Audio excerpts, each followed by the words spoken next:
ज्ञानेश्वरी अध्याय 18 भाग 26. आजचा हा भाग अंतिम भाग आहे. मागच्या भागात ज्ञानोबा माऊलींनी हे धर्मकीर्तन संपन्न झाल्याचे सांगितले.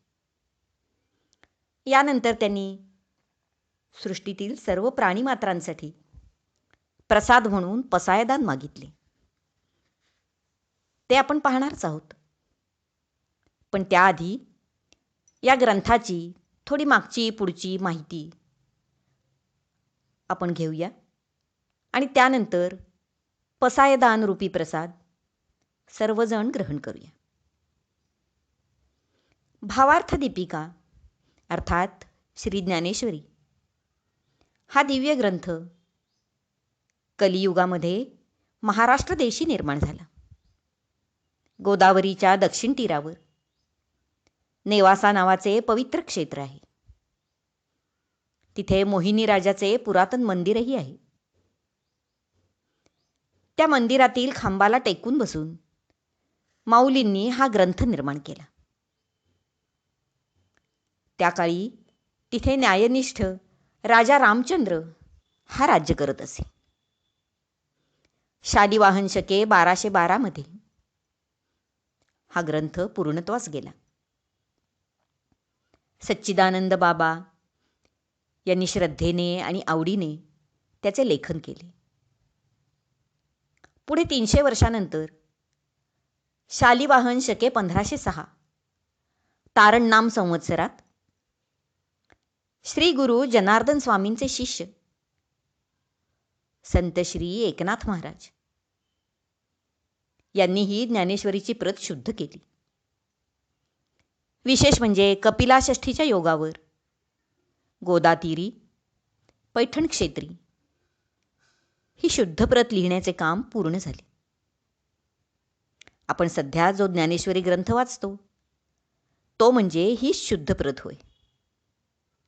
असो, आता या ज्ञानयज्ञाची सांगता होण्याची वेळ आली आहे.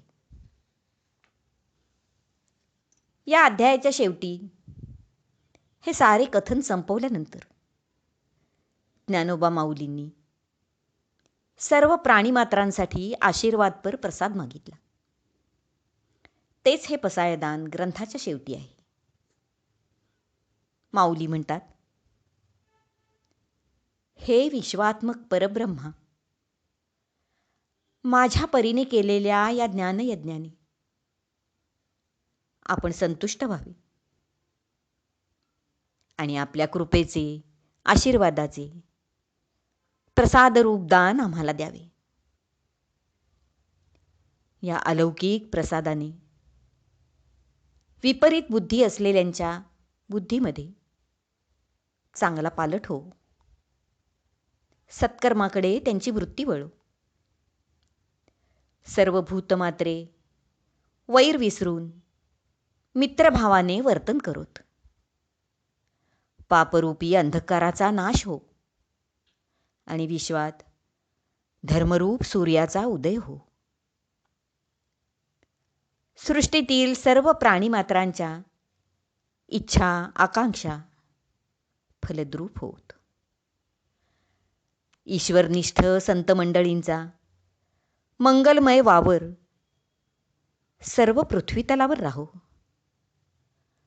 निष्कलंक चंद्रासारखे आणि उबदार सूर्यकिरणांसारखे सज्जन लोक या प्राणीमात्रांच्या सगळ्या सोयऱ्यांसारखे होत.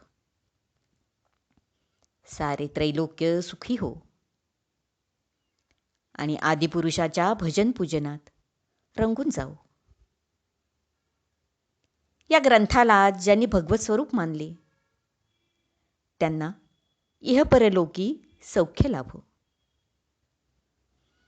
असा हा आशीर्वादपर प्रसाद माऊलींनी आपल्या सर्वांसाठी मागितला. त्याला प्रतिसाद देत श्री गुरु निवृत्तीनाथ तथास्तु म्हणाले आणि ज्ञानोबा माऊली कृतकृत्य झाली, जीवन सफल झाले. भगवंतांनी देववाणीत सांगितलेले सारे ज्ञान ज्ञानोबा माऊलींनी मराठीत आणले आणि सर्व प्राणीमात्रांना सुखी केले. त्यांना मोक्षाचा मार्ग दाखवला. भगवंतांच्या आणि माऊलींच्या कृपेने आपण आरंभलेला हा वाग्यज्ञ सुद्धा आता संपूर्ण होत आहे. माऊलींनी मागितलेला हा पसायदान रूपी प्रसाद आपणा सर्वांना प्राप्त हो अशी इच्छा मी व्यक्त करते. श्रोतेहो, या उपक्रमाला आपणा सर्वांकडून उत्तम प्रतिसाद मिळाला. श्रोत्यांच्याकडून चांगल्या प्रतिक्रिया आल्या.